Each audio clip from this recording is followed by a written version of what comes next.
Susan King cemented her legacy in the Beaches community nearly a decade ago with the Beaches Emergency Assistance Ministry, helping make huge strides against food and housing insecurity throughout the Beaches community, and galvanizing volunteers and donors to offer much-needed support to local families in need. Little did she know that come 2020, the global pandemic would put her back at the forefront of feeding the hungry at the beach, all throughout Jacksonville and the 8 counties of Northeast Florida. Bound to be a beach girl, Susan was born in San Diego. Her father was a helicopter pilot in the Navy, and the family traveled around a lot before settling back in San Diego for her middle and high school years. Her wanderlust took her to Hawaii for 2 years after high school, before she settled back on the mainland and earned a degree in accounting. Work brought her to the First Coast. Working as a CPA with her former employer, KPMG, she transferred from New Orleans to Jacksonville, where she met her husband, John, also a CPA. They married and settled in a First Street apartment in Neptune Beach before moving to Atlantic Beach to raise their family, daughter Sydney and son Asher. Before turning her altruistic nature into a career, Susan spent 20 years in commercial real estate, and prior to Beam, was a finance executive for a large company that owned entertainment properties. Volunteering was always a top priority for her, though, and at a party in 2011, her worlds finally collided. At the time, I was working for a company that had probably 10,000 employees, direct reports all over the country, and it just wasn't what I wanted to do and where I saw myself long term. Susan says. It was challenging, but it wasn't rewarding. A friend who was on the Beam board asked if she'd be interested in applying for the executive director position of the long-standing nonprofit. So she left her company of 10,000 for a company of 4 and quickly started implementing change that has remained an integral part of Beam even after all these years. When Susan started at Beam, its food-insecure clients would sit in the waiting room until their name was called. Then they were walked around to the back of the building, where they were met with a cart full of groceries, selected by a kind and well-meaning volunteer, but that they hadn't picked out for themselves and their family. Given an opportunity to expand the food pantry, Susan started researching other institutions all over the country to determine best practices. She ultimately found an organization called Sister Carmen's, based in Colorado, that offered case management and a food pantry with client choice. Their model was one of client choice, and we knew immediately that that was a much more dignified way to help people, she recalls. And the community rallied. Within the first 6 months, Susan raised the money to build out a space that previously housed the Sulzbacher Center's Hope Team. It was the perfect place to create the now renowned Beam Food Pantry. Susan admits some volunteers were resistant to change Beam's tried and true practices and make the shift to client choice, but they quickly came around as they got to know their clients better, shopped with them, and helped them make their own healthy food choices. After creating the Grace Garden next to Beam's offices, the Beam thrift stores, the Beaches Community Food Bank, and spearheading countless initiatives to help vulnerable Beaches residents, Susan eventually left Beam to start Atlantic Beach Urban Farms, using what she learned through the food pantry and garden at Beam to further develop indoor agriculture in our community. Once a master gardener and a proponent of community agriculture, Susan and co-founder Tracy Westbrook worked to get the commercial farm up and running.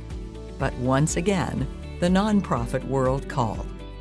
Susan had a long-standing affiliation with Feeding Northeast Florida from her years at Beam. In fact, she was a founding board member. Lutheran Social Services, which operated Second Harvest Food Bank in Jacksonville for more than 25 years, had lost its contract with Feeding America while Susan was at the helm of Beam. So she and a group of local leaders started a new 501c3 organization, Feeding Northeast Florida, to continue to provide the much-needed services of a regional food bank to local food-insecure families through a network of agency partners like Beam. Feeding Northeast Florida went through several leadership changes in its early years. Susan had been asked to consider the CEO role previously, but when the last leadership change came in 2019, when she was board treasurer, she told her husband John she was, for the first time, considering throwing her hat into the ring for the position. He told me, do what your heart tells you, recalls Susan.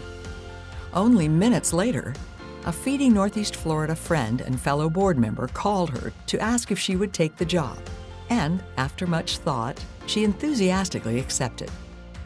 Since taking on the role, Susan has been met with more than her fair share of challenges, but has managed to pivot through all of them and enhance the offerings that Feeding Northeast Florida is able to provide to local families.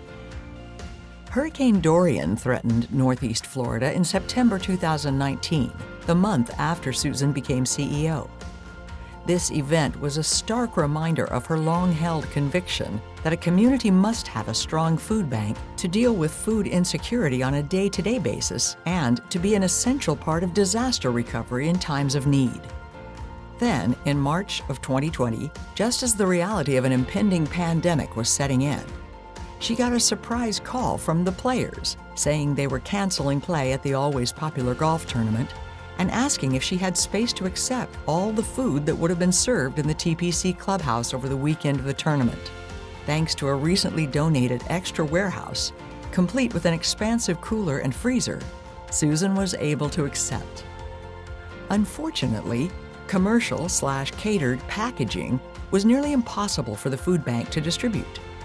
A chance call that same weekend from John Incetta, the owner of the Black Sheep Restaurant Group, led to a COVID success story that came to be known as Project Share, solving hunger and assisting restaurant employees.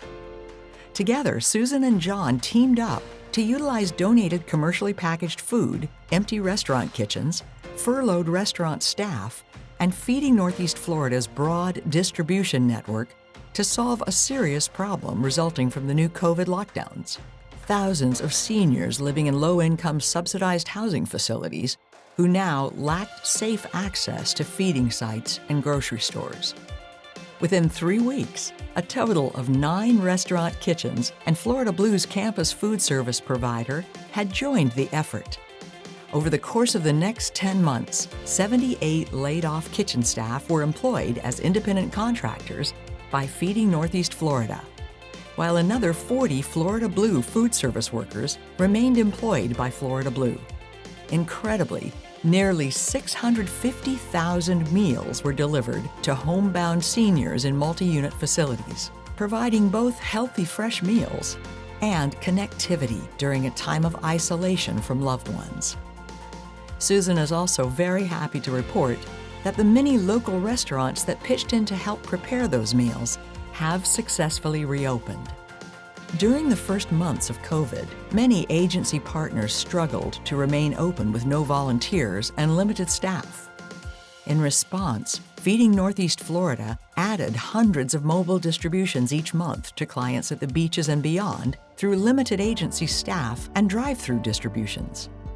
Throughout the pandemic, the food bank has distributed 17 million pounds of food in 2019, 31 million pounds in 2020, and is on track to distribute 35 million pounds of food in 2021. Feeding Northeast Florida also grew from 29 employees pre-COVID to now 52 employees, with Susan noting what a task it was and continues to be to figure out how to distribute that much food while keeping employees safe. The vision and success that started at Beam and grew across Northeast Florida is a testament to Susan's love and commitment to her community.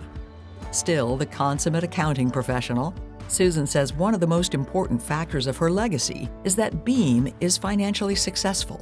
The thrift stores are a big part of that, she says.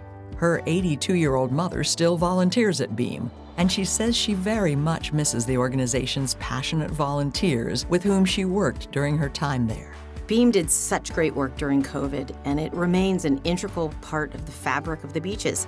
It reflects who we are as a community and our values. I am profoundly grateful for my time at Beam and for the great work that continues there today. And the beaches, in turn, are grateful for Susan King.